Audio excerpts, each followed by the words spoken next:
action. So the PS5 isn't a very good console, and of course the liberals are to blame. Now I could have included the Xbox Series X in this title as well, or Series S, or Series whatever, but it seems like no one really cares about the Xbox, and so there probably wouldn't be a whole lot of interest in me saying something that most people agree with. But for some reason, everyone's pretty big on dick riding the PS5, even though it's basically the Xbox but with a Sony logo on it. And so far as liberals being to blame, according to YouTube analytics, people who watch commentary channels such as mine are really into channels with titles blaming liberals for everything. Far be it from me to clickbait you. So by the end of this video, I am dedicated to finding a way of blaming those damn liberals for the fact that new consoles like the PS5 and Xbox are legitimately not very good, compelling, interesting, or worth your while. So in order for the blame to be cast on the liberals, we must first establish the problem. Since I know for many of you, you won't agree that there is a problem. You live in ignorant bliss thinking that these consoles are great, which means you're also probably under the age of 30 and or are very, very easy to please.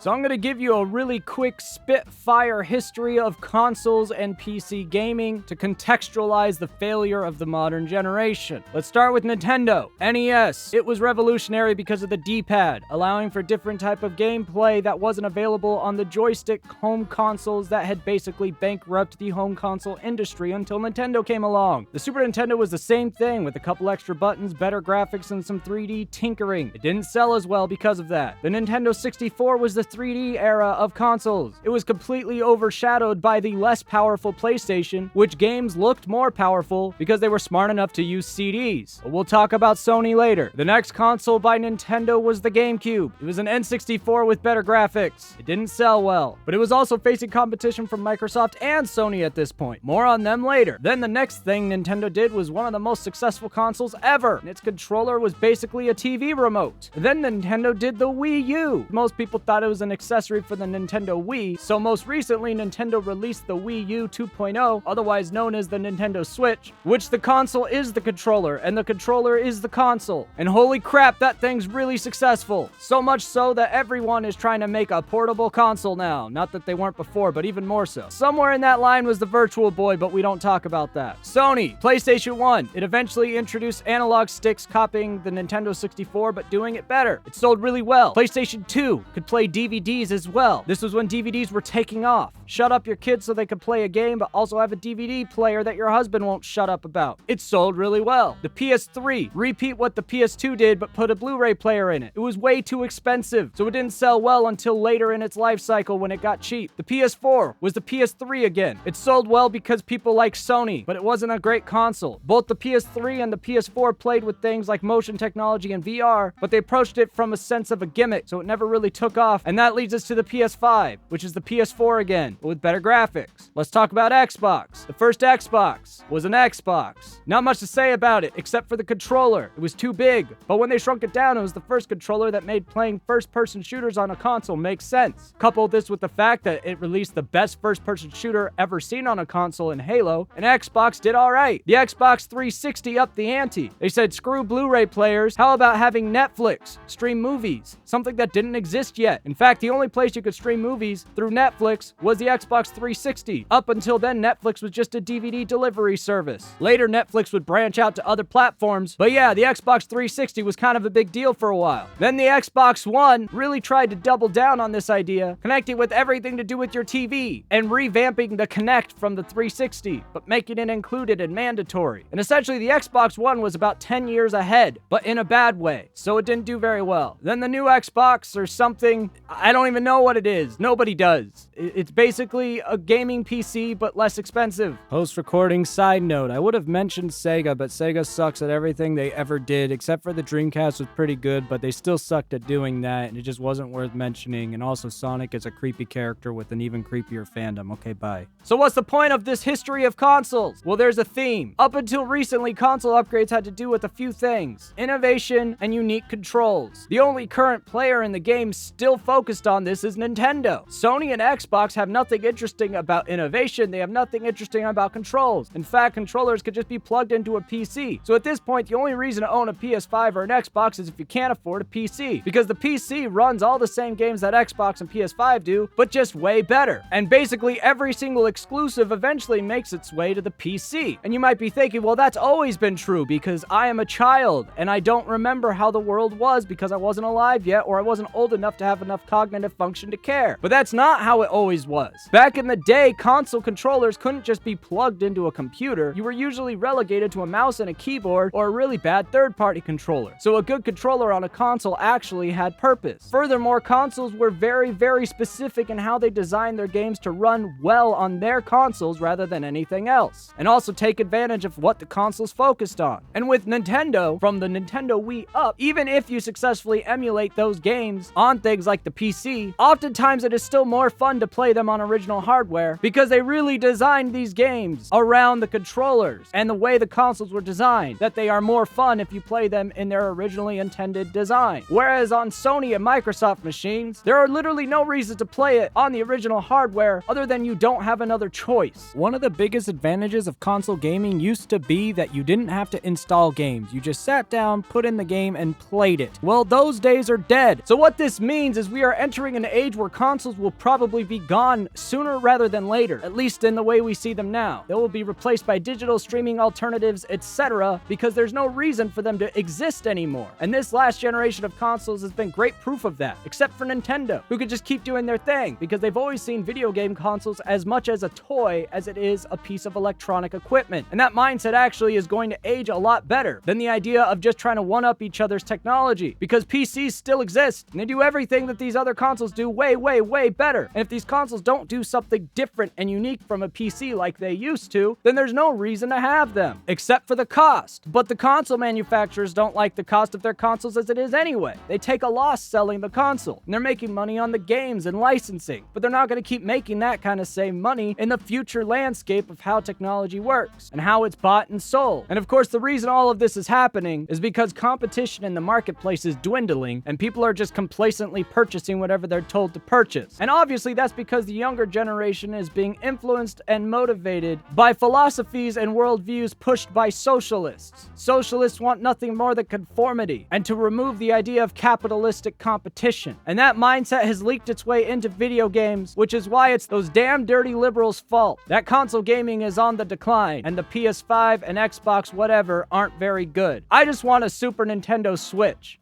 You know, something like the Steam Deck, but made by Nintendo. And then I'll be happy. Otherwise, I'm just gonna be mad and yell at you guys. Anyway, modern consoles suck, especially the PS5 and Xbox, whatever. They don't bring anything to the table, and it's all the damn liberals' fault for some reason. See you later.